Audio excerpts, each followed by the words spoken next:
Isaías 42. Diz assim: eis que as primeiras coisas já se cumpriram, e as novas eu vos anuncio, e antes que venham à luz, vou-las faço ouvir. Cantai ao Senhor um novo cântico, e o seu louvor desde a extremidade da terra, vós os que navegais pelo mar, e tudo quanto há nele, vós ilhas e seus habitantes. Alcem a voz o deserto e as suas cidades, com as aldeias de Quedar. Exultem os que habitam nas rochas, e clamem do cume dos montes. Deem a glória ao Senhor, e anunciem o seu louvor nas ilhas. O Senhor sairá como poderoso, como homem de guerra, despertará o zelo, clamará e fará grande ruído, e prevalecerá contra os seus inimigos.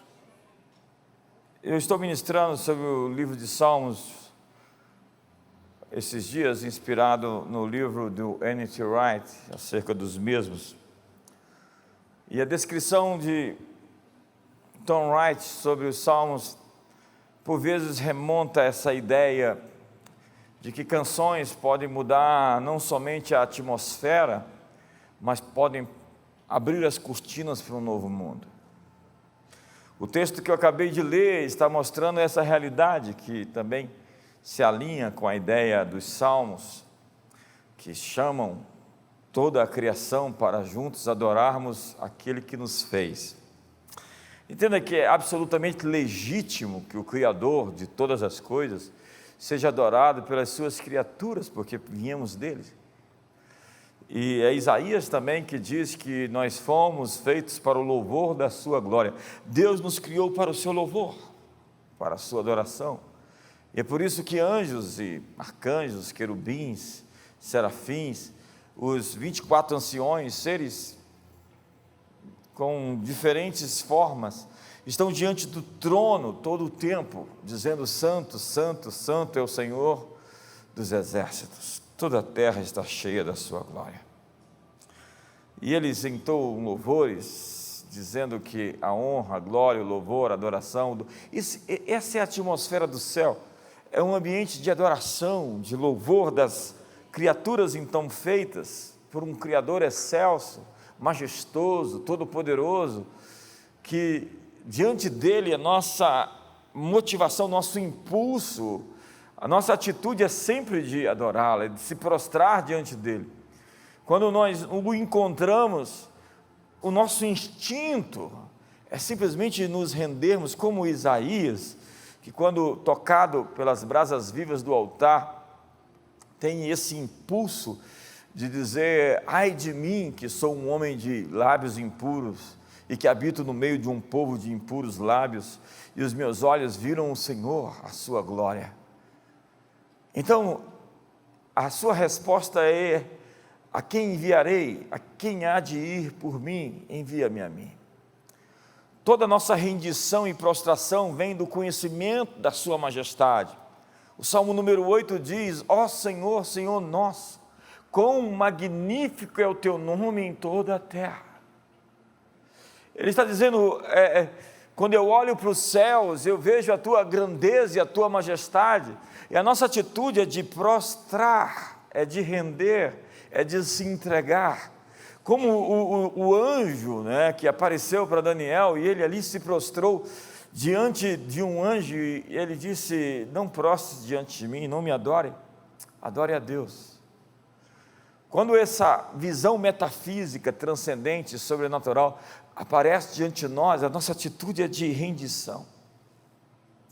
Se Deus aparecesse para nós, eu me lembro de uma época que eu tinha a sensação de que algo ia aparecer no mundo espiritual, de repente, e eu dizia: se isso aparecer aqui, eu vou morrer.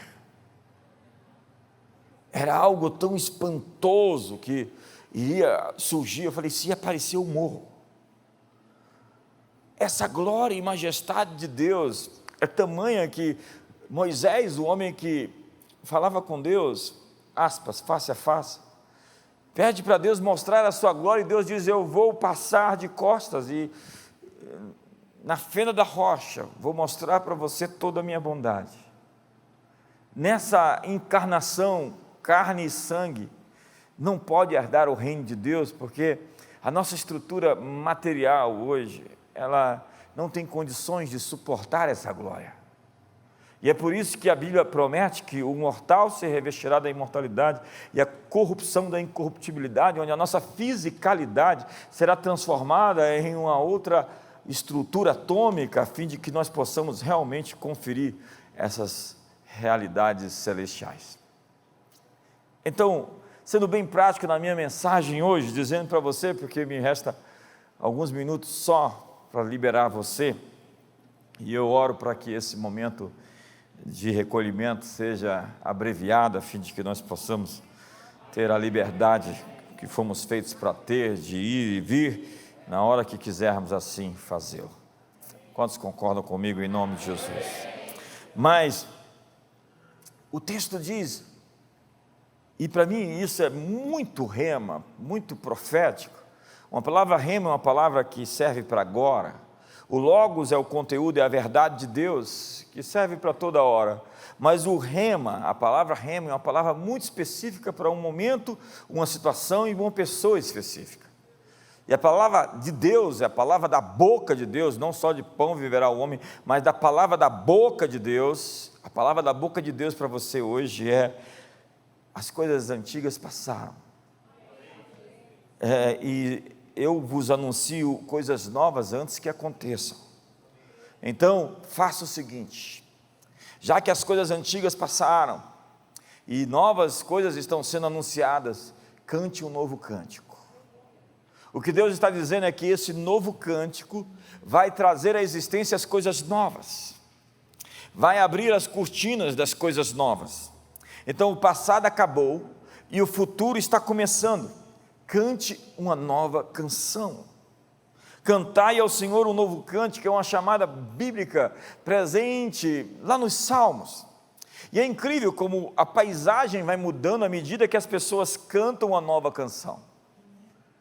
Nós precisamos de uma nova canção no nosso coração esses dias. Nós precisamos de um novo som. Cada avivamento teve um som. Castelo Forte é o nosso Deus, é o som de um avivamento que mudou a história da Alemanha, da Europa e do mundo. Quando você vê o som do avivamento de Handel, aleluia, aleluia, aleluia, reina o Senhor, é o som dos puritanos cantando o governo de Deus na Inglaterra. E o que aconteceu de imediato naquele mesmo século foi a Revolução Gloriosa, que trouxe a Revolução Industrial e a modificação da estrutura do mundo a partir de algo que surgiu naquele tempo e que foi cantado, que foi então anunciado por canções novas.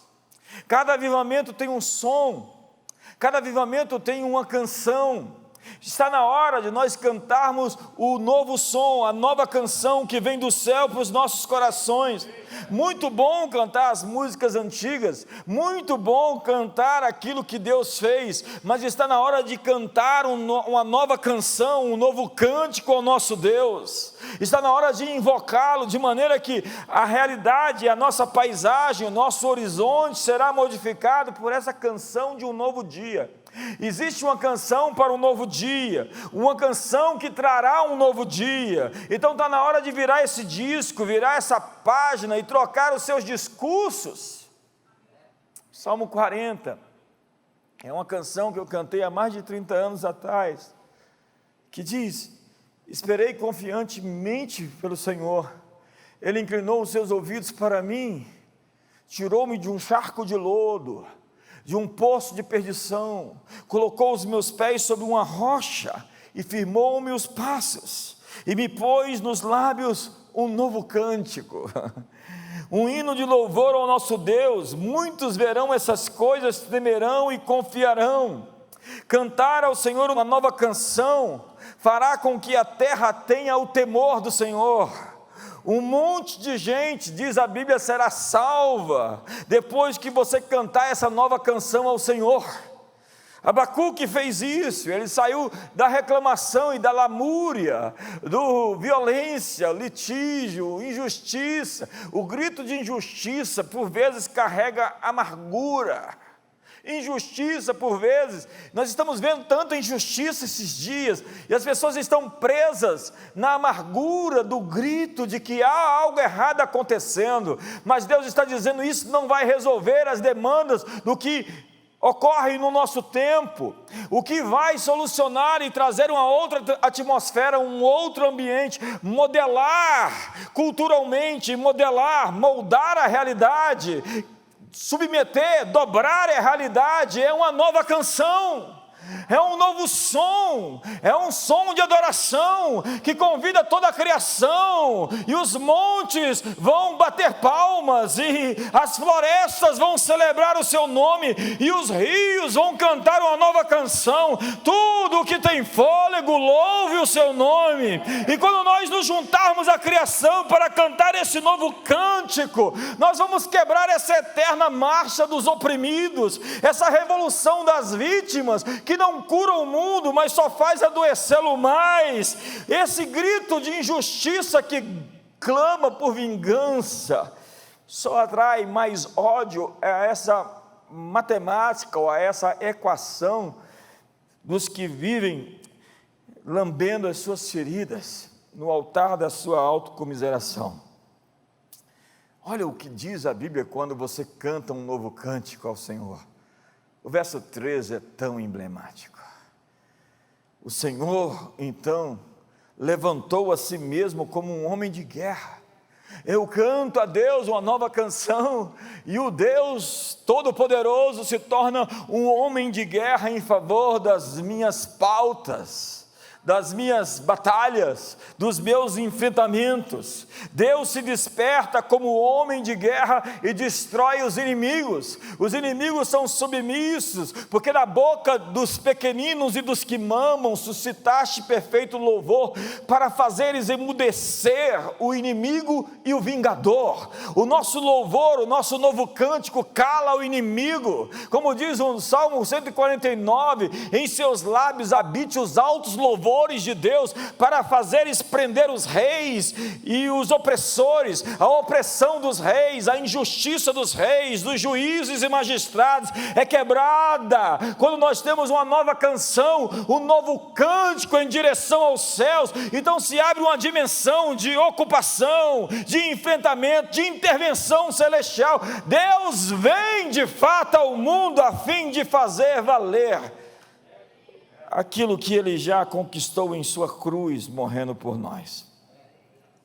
Ao cantar uma nova canção, você está mudando sua atmosfera e quebrando os poderes do ar que influenciam os pensamentos das pessoas que são contra você.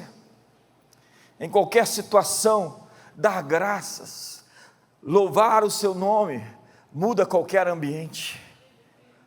Então vou pegar o que foi feito contra mim, as armas que o inimigo lançou contra mim, e vou tornar isso a letra de uma nova canção. Vou mudar a substância do que me é dado. O ódio me é enviado, e se eu respondo com ódio, eu nivelo-me àquilo que está sendo feito contra mim. Se eu falo mal dos que falam mal de mim, eu simplesmente me torno igual àqueles que me criticam. Se eu simplesmente respondo com ira, a ira que me é dada, ou com fofoca, a fofoca que me é ministrada, eu então assumo a frequência dos meus inimigos. Mas não, eu sou um cantor de novas canções, que pega as informações que eu tenho e transforma em letras de um novo cântico. Eu mudo a substância, a composição das coisas pela minha adoração. Pérolas são formadas pela irritação. É a ostra irritada que produz aquela bela pérola. Então que nós transformemos a irritação em uma canção que vai fazer com que riqueza saia dessas loucuras e insanidades que estão sendo produzidas em nosso mundo. Você sabe, as portas da Nova Jerusalém são feitas de pérola. Pérolas é a maneira que nós construímos a cidade, cujo Deus é o arquiteto e fundamentador. Nós moldamos a realidade, ao invés de nos queixar e de reclamar, quando cantamos uma nova canção. Então, como fala sobre Josafá, que foi lutar contra inimigos poderosos, um exército muito maior do que o seu. Eu tenho conversado com tanta gente esses tempos, e gente influente que diz: nós precisamos de Deus, só Deus pode dar uma solução para o Brasil, só Deus pode dar uma solução para as nações. Então Josafá vê um inimigo insuperável, e a Bíblia diz que o seu coração teme. Está lá em 2 Crônicas 20, e a Bíblia diz que o Senhor levantou um profeta e diz: coloque os músicos à frente e cantem a mim uma nova canção. Simplesmente os ponha para adorar à frente do exército. E a Bíblia diz que enquanto eles adoravam, Deus armou emboscadas contra os inimigos. Deus vai armar emboscadas contra os seus inimigos quando você mudar o foco da retaliação ou da vingança e colocar em adorar e celebrar a Deus, para que Ele possa fazer com que os inimigos sejam subjugados, porque minha é a vingança, diz o Senhor, eu retribuirei.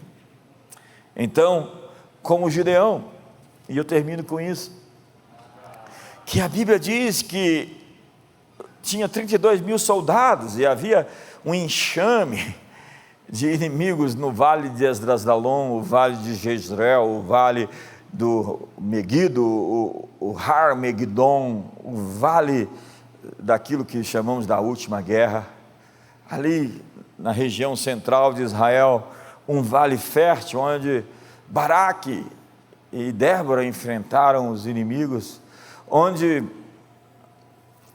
os cruzados lutaram contra os muçulmanos, onde Alembai, o general inglês, venceu os turcos otomanos, mas que Gideão, com 32.000 soldados, foi desafiado a não levar tanta gente para a guerra, para lutar contra aquele enxame de gente. A Bíblia diz que havia tanta gente no vale que não dava para contar. Os inimigos se juntaram, como hoje os amalequitas, os povos do Oriente e os midianitas se juntam para dar cabo de Israel. Então o Senhor diz: manda os medrosos para casa. E numa leva ficaram somente 10.000 dos 32. Havia um enxame de gente, e agora Gideão tem um exército de 10.000, e Deus diz: manda beber água, e aqueles que beberem água como um cachorro, manda para casa.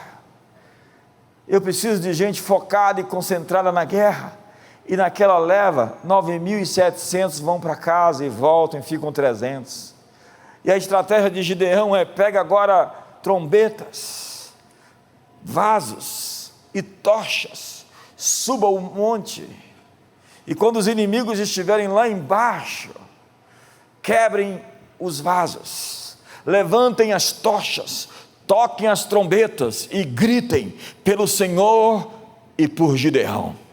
E havia um ambiente de desconfiança terrível entre os inimigos. Eu falei até hoje para alguém: o orgulhoso anda sozinho, ele não tem amigos e desconfia de todos.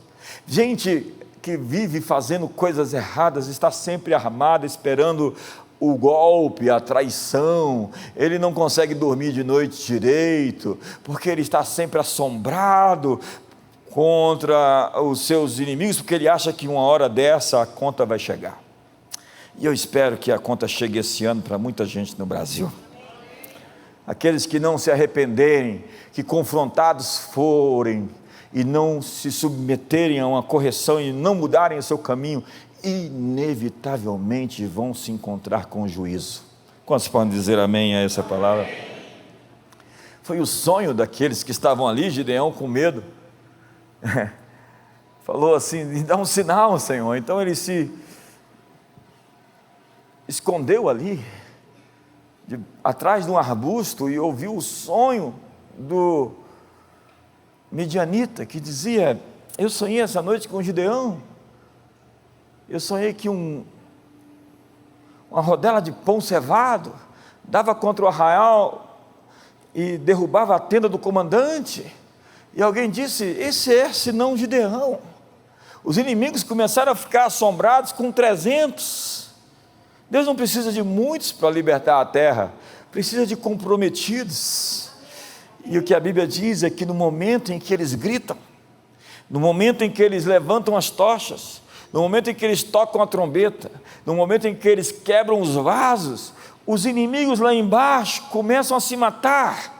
Eu vim aqui essa noite para te dizer que os inimigos vão se matar, eles vão se destruir. Se simplesmente nós cantarmos um novo cântico, uma nova canção, com um novo brado, com vasos quebrados, quebrantados, com luz, com tocha, com trombetas, com canções, os inimigos vão começar a se matar. Essa batalha vocês não terão que lutar, porque do Senhor é a guerra, e o Senhor se levantará como um guerreiro, como um homem de guerra. Deus se desperta como um guerreiro e destrói os inimigos quando cantamos uma nova canção. Está na hora de chamar Deus para a sua guerra, e você envolve Deus nas suas lutas, quando você o convida a estar com você pelas suas canções e ações de graças.